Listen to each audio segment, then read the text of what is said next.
Right Gandipet farm house నుంచి ED కార్యాలయానికి బయలుదేరారు కేటీఆర్. మరి కాసేపట్లో ఈడీ విచారణకు హాజరు కాబోతున్నారు. దీనికి సంబంధించి పూర్తి అప్డేట్స్ ఈడీ ఆఫీస్ నుంచి మా ప్రతినిధి రాధాకృష్ణ అందిస్తారు. రాధాకృష్ణ, ఈడీ విచారణ ఎట్లా ఉండబోతుంది ఈ రోజు? అలాగే ఈడీ విచారించే బృందంలో ఎంతమంది అధికారులు ఉంటారు? క్వెషనీర్ ఎలా ఉండబోతుంది? శ్రావణి, మరికొద్దిసేపట్లో కేటీఆర్ ఈడీ కార్యాలయానికి రాబోతున్నాడు. ఈడీకి సంబంధించిన జాయింట్ డైరెక్టర్ ఆధ్వర్యంలో అతన్ని విచారించబోతున్నారు. ఎందుకంటే ఈ కేసులో ఇప్పటికే ఇద్దరిని కూడా విచారించడం జరిగింది. ఈ కేసులో A2గా ఉన్న ఐఏఎస్ అధికారి అరవింద్ కుమార్ తో పాటుగా A3గా ఉన్న HMDA మాజీ చీఫ్ ఇంజనీర్ BLN రెడ్డి, వీళ్ళిద్దరి విచారణ కూడా పూర్తయిపోయింది. వాళ్ళకి సంబంధించిన స్టేట్మెంట్ కూడా రికార్డు కూడా చేయడం జరిగింది. కాబట్టి నెక్స్ట్ ఇతను కేటీఆర్ ఒక్కడే ఈ కేసులో A1గా ఉండడం జరిగింది. కాబట్టి అతన్ని విచారించడానికి ఇవాళ ఈడీ రంగం సిద్ధం చేసింది. అందుకు సంబంధించి జాయింట్ డైరెక్టర్ తో పాటు ఈ కేసుకు సంబంధించిన ఐఓ మరొక ఇద్దరు, మొత్తం 4 అధికారులు ఈ కేసులో కేటీఆర్ ని విచారించబోతున్నారు. ప్రధానంగా ఫెమా చట్టానికి సంబంధించిన నిబంధనలు వీళ్ళు ఉల్లంఘించారు కాబట్టే ఈడీ కేసు నమోదు చేసింది అనేది మనకు తెలుస్తుంది. ఆ ఫెమా చట్టం సంబంధించి మాత్రమే ఈడీ విచారించబోతుంది. ఎందుకంటే ఈ కేసులో ఇప్పటికే వీళ్ళిద్దరిని విచారించడం, ఇటు అరవింద్ కుమార్ కానీ BLN రెడ్డి కానీ వీళ్ళిద్దరిని విచారించే స్టేట్మెంట్ రికార్డ్ చేసిన తర్వాత కూడా బ్యాంక్ అధికారులను కూడా విచారణ చేపట్టింది. వాళ్ళ నుంచి కూడా స్టేట్మెంట్ రికార్డ్ చేయడం జరిగింది. ఎందుకంటే ఇండియన్ ఓవర్సీస్ బ్యాంకు నుండి దాదాపు 46 కోట్ల రూపాయలకు పైగా కూడా నగదు విదేశాలకు వెళ్ళింది. అది కూడా ఈ ఫార్ములా ఆపరేషన్స్ కంపెనీకి సంబంధించిన అకౌంట్లోకి, అది కూడా పౌండ్స్ రూపంలో, అంటే విదేశీ కరెన్సీ రూపంలో ఆ అకౌంట్లలోకి బదిలీ అయ్యింది. కాబట్టి ఇది మొత్తం కూడా ఫెబా నిబంధనలను ఉల్లంఘించడం అనేది దర్యాప్తులో ఈడీ అధికారులు తేల్చడం జరిగింది. ఎప్పుడైతే ఏసీబీ కేసు నమోదు చేసి FIR దాఖలు చేసిందో ఆ FIR ఆధారంగా ECIR ని నమోదు చేయడం జరిగింది. ఆ ECIR నమోదు చేసిన తర్వాత ఈడీ అధికారులు తమ దర్యాప్తును ప్రారంభించడం జరిగింది. ఆ దర్యాప్తులో భాగంగానే ఇండియన్ ఓవర్సీస్ బ్యాంకు ద్వారా నగదు బదిలీ అయినట్లుగా గుర్తించి అక్కడ ఉన్న సిబ్బందిని కూడా విచారించడం జరిగింది. వాళ్ళకు సంబంధించిన స్టేట్మెంట్ కూడా రికార్డ్ చేయడం జరిగింది. ఎవరు చెప్తే మీరు అనధికారికంగా ఇంత అమౌంట్ని, దాదాపు 46 కోట్ల రూపాయల నగదుని ఒకసారి అక్టోబర్ 3న 23 కోట్లు, అక్టోబర్ 11వ తేదీన 22 కోట్ల రూపాయలు ఏ విధంగా మీరు బదిలీ చేశారు? RBI నిబంధనలను మీరే ఎలా ఉల్లంఘించారు? కస్టమర్ ఎవరైనా సరే నగదు బదిలీ చేయమని చెప్తారు. ఆ టైంలో అంత భారీ స్థాయిలో నగదు బదిలీ చేయమన్నప్పుడు ఖచ్చితంగా RBIకి బ్యాంకు సిబ్బంది అలర్ట్ చేయాల్సి ఉంటుంది. కనీసం ఆ సమాచారాన్ని కూడా RBIకి చెప్పకుండా ఎందుకు మీరు ఈ నగదును బదిలీ చేశారు, ఎవరి ప్రయోజనాల కోసం చేశారు అన్న దానికి సంబంధించి కూడా ఇండియన్ ఓవర్సీస్ బ్యాంకుకు సంబంధించిన అధికారులని విచారించడం జరిగింది. వాళ్ళు స్టేట్మెంట్లో ఇచ్చిన సమాచారం ఆధారంగా ఈ నెల జరిగిన విచారణలో భాగంగా అరవింద్ కుమార్ అలాగే BLN రెడ్డి వీళ్ళిద్దరిని కూడా విచారించడం జరిగింది. ముందుగా ఈ కేసులో ఈడీ BLN రెడ్డిని విచారణకు రమ్మన్నారు. ఎందుకంటే అతను HMDAకి మాజీ చీఫ్ ఇంజనీర్ గా పనిచేశారు. ఎప్పుడైతే నగదు బదిలీకి సంబంధించిన అంశం కావచ్చు, ఈ ఫార్ములా రేస్ కేసు హైదరాబాద్ లో నిర్వహించాలన్న ప్రతిపాదన వచ్చినప్పుడు, అలాగే ఈ నగదు బదిలీకి సంబంధించిన ప్రొసీడింగ్స్ అన్ని కూడా చేయడంలో BLN రెడ్డి చాలా కీలకంగా ప్రవర్తించారు అనేది కూడా దర్యాప్తులో ఉంది. కాబట్టి అతన్ని ముందుగా ఈ కేసులో విచారించడం జరిగింది. అతను ఎందుకు ఈ నగదు బదిలీకి సంబంధించిన ప్రొసీడింగ్స్ మీరు చేశారన్న దానికి సంబంధించి కూడా అతని వివరాలు కూడా సేకరించడం జరిగింది. అతను చెప్పిన స్టేట్మెంట్ మొత్తం కూడా రికార్డు చేయడం జరిగింది. అలాగే అతను ఇచ్చిన సమాచారం ఆధారంగానే మళ్ళీ రెండో నిందితుడిగా ఈ కేసులో ఉన్న IAS అధికారి అరవింద్ కుమార్ ని కూడా విచారించడం జరిగింది. అరవింద్ కుమార్ కూడా ఎందుకు ఇంత నగదు బదిలీని నిబంధనలకు విరుద్ధంగా మీరు బదిలీ చేయించడంలో మీరు ఎందుకు పాత్ర పోషించారు? సంబంధిత శాఖ మంత్రికి, అప్పుడు మున్సిపల్ శాఖ మంత్రిగా పనిచేసిన KTRకి మీరెందుకు ఇబ్బందులు వస్తాయి, లేదా భవిష్యత్తులో కూడా ఇలాంటి నిబంధనలు ఉల్లంఘిస్తే చెడ్డ పేరు వస్తుందన్న విషయాన్ని మీరెందుకు అతని దృష్టికి తీసుకుని వెళ్ళలేదు? నిబంధనలను ఉల్లంఘించడంలో మీరెందుకు అతనికి పూర్తి స్థాయిలో సహకరించారన్న దానికి సంబంధించి ఇద్దరు అధికారుల నుంచి కూడా స్టేట్మెంట్ రికార్డ్ చేయడం జరిగింది. ఆ స్టేట్మెంట్ మొత్తం కూడా ఇప్పుడు సిద్ధం చేసి ఉంచుకున్నారు అధికారులు. ఎప్పుడైతే KTR ఇక్కడికి వస్తారో వచ్చిన వెంటనే అతన్ని ఈడీ కార్యాలయం లోపలికి పంపిస్తారు. ఇక్కడ మాత్రం కేవలం KTR ఒక్కరిని మాత్రమే లోపలికి పంపిస్తారు. KTR ఒక్కడే ఈడీ అధికారుల ముందు విచారణకు హాజరవుతాడు. ఇవాళ అతని విచారణలో భాగంగా అరవింద్ కుమార్ IAS అధికారి, అలాగే HMDA మాజీ చీఫ్ ఇంజనీర్ గా పనిచేసిన BLN రెడ్డి వీళ్ళిద్దరు స్టేట్మెంట్లు ముందు ఉంచుకొని వాళ్ళు స్టేట్మెంట్లో ఏ అంశాలని చెప్పారో ఆ అంశాలను అన్నింటిని కూడా KTR ముందుంచి అతని నుంచి సమాధానాలు రాబట్టబోతున్నారు. అతని స్టేట్మెంట్ కూడా రికార్డ్ చేయబోతున్నారు. ఎందుకంటే ఇద్దరు అధికారులు కూడా ఈ కేసులో, ప్రధానంగా ఫార్ములా ఈ రేస్ కేసుకు సంబంధించిన అంశంలో హైదరాబాద్ లో ఫార్ములా ఈ రేస్ కేసును ప్రతిపాదించినప్పటి నుండి మొదలు పెడితే నగదు బదిలీ వరకు జరిగిన మొత్తం ఆర్థిక లావాదేవీలకు సంబంధించి కావచ్చు లేదా ఇతర ఫైల్స్ అవన్నీ కూడా ఈడీ అధికారులు తెప్పించుకున్నారు. వాళ్ళు మొత్తం కూడా వాటిని క్షుణ్ణంగా పరిశీలించారు. ఎందుకంటే ఈ కేసులో కేటీఆర్ని విచారించాలంటే ఖచ్చితంగా వీటికి సంబంధించిన అంశాలన్నిటిపైన దర్యాప్తు అధికారులకు పూర్తి స్థాయిలో అవగాహన ఉండాలి. ఏ క్వశ్చన్స్ అడగాలి, వాటికి సంబంధించి సమాధానాలు ఎలా రాబట్టాలనేది ఈడీ అధికారులకు పూర్తి స్థాయిలో ఉండాలి. కాబట్టి వాటన్నింటిని కూడా తెప్పించుకొని పరిశీలించడం జరిగింది. మరొక వైపు ఇవాళ ఈడీ అధికారులు ఇక్కడికి వచ్చిన తర్వాత మరొకసారి జాయింట్ డైరెక్టర్ అలాగే మరొక 4 అధికారులు అతన్ని లోపలికి వచ్చిన తర్వాత విచారిస్తారు. ఆ విచారణ సమయంలోనే ఈ ఫార్ములా ఈ రేస్ కేసు సంబంధించిన అంశాలన్నీ కూడా వెలుగులోకి రాబోతున్నాయి. ఇద్దరు అధికారులు మనకు అందుతున్న సమాచారం ప్రకారం అయితే ఇద్దరు అధికారులు ఈ విచారణలో ప్రధానంగా వాళ్ళు ఒకటే విషయాన్ని చెప్పడం జరిగింది. ఈ కేసులో ప్రధానంగా కేటీఆర్ చెప్తేనే, అంటే అప్పుడు మున్సిపల్ శాఖ మంత్రిగా అతను ఉన్నారు కాబట్టి అతను చెప్తేనే తాము ఈ మొత్తం కూడా నగదు బదిలీ చేశాము, దాంట్లో మా ప్రమేయం ఏమీ లేదు, అలాగే మాకు ఎలాంటి ప్రయోజనం కూడా చేకూరలేదు అనేది కూడా చెప్పడం జరిగింది. కాబట్టి ఆ స్టేట్మెంట్ ఆధారంగానే ఇవాళ అతన్ని విచారించబోతున్నారు. మరొక వైపు కేటీఆర్ మాత్రం ఈ కేసులో ఒకటే చెప్తున్నారు, ఎక్కడ కూడా మనీ లాండరింగ్ కావచ్చు లేదా ఇతర అంశాలు ఎక్కడా జరగలేదు. ఎందుకంటే బ్యాంకు నుండి బ్యాంకుకు నగదు బదిలీ జరిగింది కాబట్టి ఎక్కడ ఎవరికి ప్రయోజనం చేకూరేలాగా లేదు. కేవలం హైదరాబాద్ బ్రాండ్ పెంచేందుకే తాము ప్రయత్నం చేశాము తప్ప ఎక్కడ కూడా మిగతావి మేము చేయలేదంటూ కూడా ఇప్పటికే కేటీఆర్ స్పష్టం చేయడం జరిగింది. కాబట్టి మరి ఇలా కేటీఆర్ ఇక్కడికి వచ్చిన తర్వాత ఇదే విషయాన్ని చెప్తారా, లేకపోతే ఈడీ అధికారులు అతన్ని ఏమని అడుగుతారు, ఏ ప్రశ్నలు అతని పైన సంధించే అవకాశం ఉందన్న దానికి సంబంధించి ఉత్కంఠత ఒకవైపు కొనసాగుతుంది. అలాగే మనం బయట చూస్తూ ఉన్నాం, పూర్తి స్థాయిలో భారీ బందోబస్తు కూడా ఏర్పాటు చేశారు. అలాగే బీఆర్ఎస్ శ్రేణులు కూడా ఇక్కడికి ఇప్పుడిప్పుడే చేరుకుంటున్నారు. వాళ్ళందరినీ కూడా అడ్డుకుంటున్న పరిస్థితి మనం చూడొచ్చు. ఎదురుగా కనబడుతున్నారు కొంతమంది బీఆర్ఎస్ కి సంబంధించిన కార్యకర్తలు. వాళ్ళందరినీ కూడా ఇక్కడ నుండి పంపించి వేస్తున్నారు. ఇక్కడి వరకు ఎవరు వచ్చినా సరే వాళ్ళని అరెస్టు చేసి పంపించేందుకు అవసరమైన ఏర్పాట్లు ఇక్కడ ఉన్న సిబ్బంది చేయడం జరిగింది. అధికారులు ఆ రకంగా ఏర్పాట్లు అయితే చేశారు. ఒకవేళ బీఆర్ఎస్ కార్యకర్తలు ఇక్కడికి వచ్చి ఈడీ విచారణ చేస్తున్న సమయంలో కూడా బయట ఏదైనా ఆందోళన చేసే పరిస్థితి వచ్చినా కూడా వాళ్ళని వెంటనే ఇక్కడ నుండి అరెస్ట్ చేసి పంపించేసేందుకు అవసరమైన వెహికల్స్ అలాగే సిబ్బందిని కూడా పూర్తిగా రెడీగా సిద్ధం చేసి ఉంచారు. ఎదురుగా మనం చూడొచ్చు, కొంతమంది కార్యకర్తలు వస్తే వాళ్ళందరినీ కూడా అడ్డుకుంటున్నారు. అక్కడ వాళ్ళకి సంబంధించిన విజువల్స్ లో మనం చూడొచ్చు, ఎదురుగా దాదాపు ఒక వెహికల్ దగ్గర వాళ్ళంతా కూడా కార్యకర్తల్ని అడ్డుకోవడం, వాళ్ళందరినీ కూడా ఇక్కడ నుంచి పంపించి వేసే ప్రయత్నం చేస్తూ ఉన్నారు. కాబట్టి ఈ కేటీఆర్ వచ్చే సమయానికి ఇక్కడ ఎలాంటి ఇబ్బందులు కలగకుండా, అంటే ఒకవేళ అతని వాహనాలకు ఎవరిని అడ్డం రానియకుండా నేరుగా లోపలికి పంపించేందుకైతే అధికారులు ఏర్పాటు చేశారు. ఇక్కడికి వచ్చిన తర్వాత ఈడీ అధికారులు లోపలికి తీసుకుని వెళ్తారు. అతన్ని లోపలికి తీసుకుని వెళ్లిన తర్వాత ప్రత్యేక గదిలో అతనికి సంబంధించిన విచారణను జాయింట్ డైరెక్టర్ నేతృత్వంలో విచారించబోతున్నారు. ఈ విచారణలో ఈ రోజు జరిగే విచారణ అనేది చాలా కీలకం. ఎందుకంటే ఈడీ ఈ కేసులో ఇప్పటికే ఫెమా నిబంధనలు ఉల్లంఘించారన్న దానికి సంబంధించి కేసు కూడా నమోదు చేశారు. కాబట్టి వాళ్ళు ఏం చేస్తారు, ఏం చెప్తారు అనేది కూడా చూడాల్సిన పరిస్థితి ఉంది. మరొక వైపు కేటీఆర్ కి సంబంధించి కేటీఆర్ ఇక్కడికి మరికొద్దిసేపట్లో రాబోతున్న నేపథ్యంలో ఇప్పటి వరకు అయితే పూర్తిగా ట్రాఫిక్ డైవర్ట్ చేసిన పరిస్థితి కూడా మనకు కనబడుతుంది. అక్కడ కొంతమంది కార్యకర్తలు అడ్డుకున్న సిచ్యువేషన్ ఉంది. అక్కడికి ఒకసారి వెళ్లి అక్కడ ఏం జరుగుతుందో ఒకసారి చూద్దాం. ప్రస్తుతం అయితే ఈడీ కార్యాలయం వద్ద పూర్తి స్థాయిలో బందోబస్తు కూడా కొనసాగుతూ ఉంది. మరికొద్దిసేపట్లో కేటీఆర్ ఇక్కడికి రాబోతున్నారు కాబట్టి అతను ఇక్కడికి వచ్చే సమయానికి పూర్తి స్థాయిలో ఏర్పాట్లు అయితే చేయడం జరిగింది.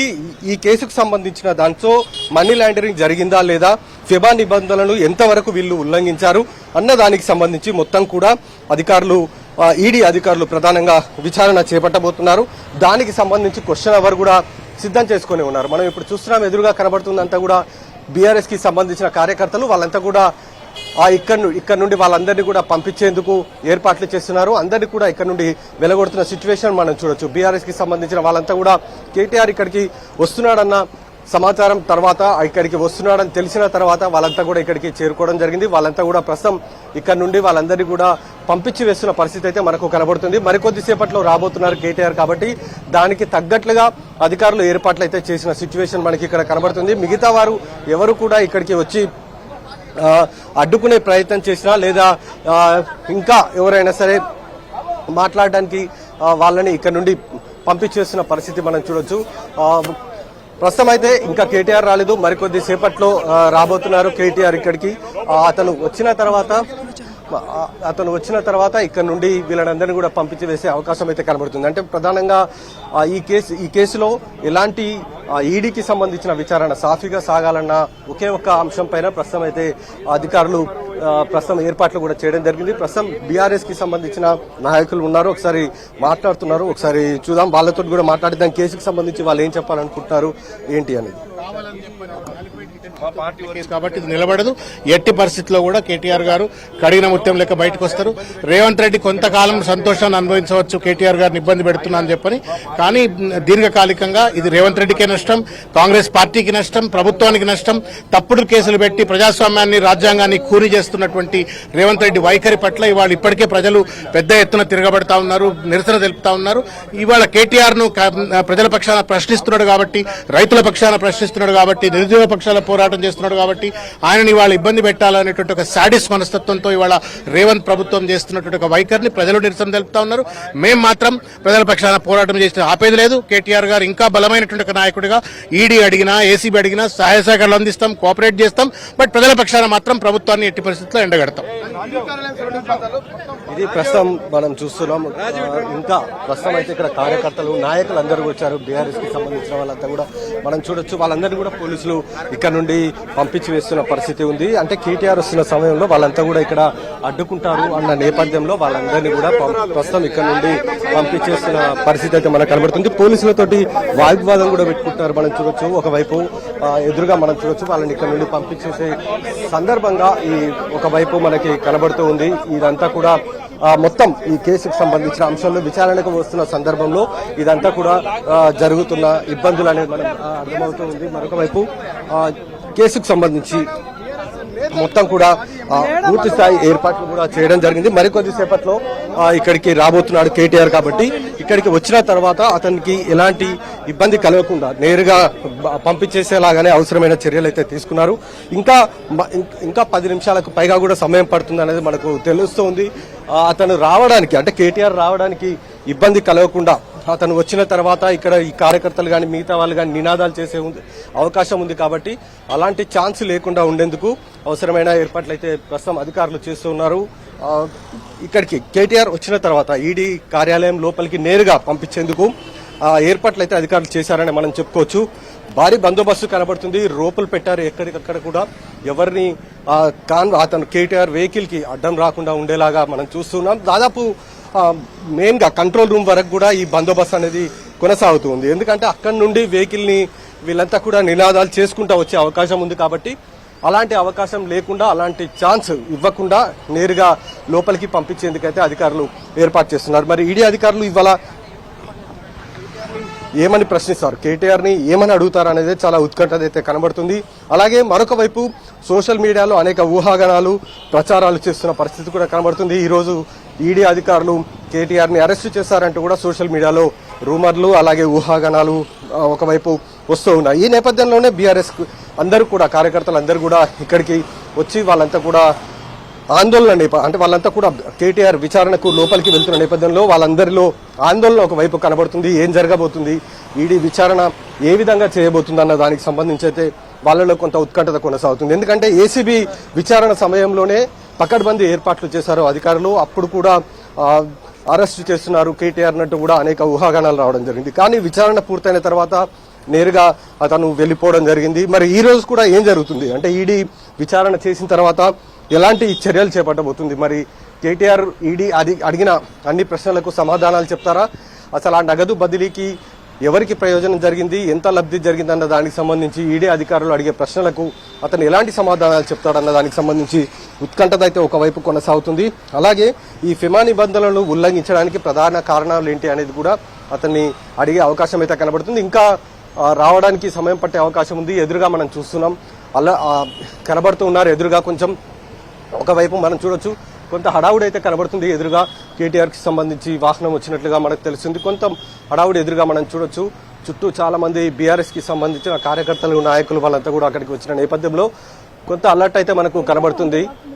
ప్రస్తుతం మనం చూడొచ్చు ఎదురుగా బీఆర్ఎస్ కి సంబంధించింది నాయకులు కార్యకర్తలు ఉన్న సందర్భం మనకు అక్కడ చూస్తే కనబడుతుంది. ఒకవైపు మరొకవైపు ఈ రోజు ఏం చెప్తారు, కేటీఆర్ కి సంబంధించి ఏం చెప్పబోతున్నారు, కేటీఆర్ అనేది చాలా కీలకంగా మారబోతుంది. ఎదురుగా చూస్తున్నాం రోప్ తో పాటు అందరినీ కూడా అక్కడ నుండి పంపించి వేస్తున్న పరిస్థితి మనకు కనబడుతుంది. ఎదురుగా వాళ్ళందరినీ ఇక్కడ నుండి పంపించి వేసి నేరుగా కేటీఆర్ని ఒక్కరిని మాత్రం లోపలికి పంపించే అవకాశం అయితే కనబడుతుంది. ఈ రోజు జరిగే విచారణలో ప్రధానంగా ఈడీకి సంబంధించి ఈ రోజు ఈడీ ఏం అడగబోతుంది, ఏం చెప్పబోతాడు కేటీఆర్ అనేది కీలకము. ఈ ఫార్ములా ఈ రేస్ కేసుకు సంబంధించిన అంశాల్లో ఒకటి ప్రధానంగా చెప్తూ ఉన్నారు. ఈ కేసులో ఒకటి ఆర్బీఐ నిబంధనలను ఉల్లంఘించడం, అలాగే ఫెమా నిబంధనలు ఉల్లంఘించడం, ఈ రెండింటిపైనే ప్రధానంగా అధికారులు విచారించే అవకాశం అయితే కనబడుతుంది. దానికి సంబంధించి మాత్రమే ప్రస్తుతము ఈ కేసులో ఈడీ అధికారులు ఈడీ జాయింట్ డైరెక్టర్ ఆధ్వర్యంలో విచారించడానికి అవసరమైన క్వశ్చన్ అవర్ కూడా సిద్ధం చేసి ఉంచారు. వీళ్ళిద్దరూ అరవింద్ కుమార్ కానీ బిఎల్ఎన్ రెడ్డి కానీ వాళ్ళు చెప్పిన అంశాల ఆధారంగానే మనం చూస్తున్నాం. ఎదురుగా ప్రస్తుతం కేటీఆర్ వచ్చినట్లుగా మనకు తెలుస్తుంది. ఎదురుగా కనబడుతూ ఉన్నారు కేటీఆర్ దగ్గరికి వెళ్దాం.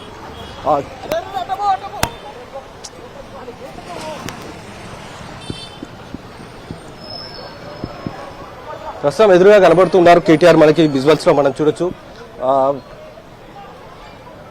లోపలికి నడుచుకుంటూ వస్తున్నారు కేటీఆర్. ఇక్కడికి లోపలికి నడుచుకుంటూ వచ్చిన తర్వాత అతన్ని లోపలికి అనుమతించే అవకాశం అయితే కనబడుతుంది. ప్రస్తుతం అతన్ని పంపించిన తర్వాత ఇక్కడ నుండి అంతా కూడా మనం చూడొచ్చు. అక్కడ ఎదురుగా మనకి తోపులాట కనబడుతుంది. కేటీఆర్ ప్రస్తుతము ఈడీ కార్యాలయానికి చేరుకున్నారు. ప్రస్తుతం మనం చూడొచ్చు ఈడీ కార్యాలయం లోపలికి కేటీఆర్ వెళ్లేందుకు అవసరమైన ఏర్పాట్లు అధికారులు చేశారు. నినాదాలు చేస్తున్న పరిస్థితి మనకు కనబడుతుంది. ఎదురుగా కేటీఆర్ దగ్గరికి వెహికల్ చూస్తున్న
కేటీఆర్ కూడా వెహికల్ వచ్చేసింది దగ్గరకు వచ్చేసి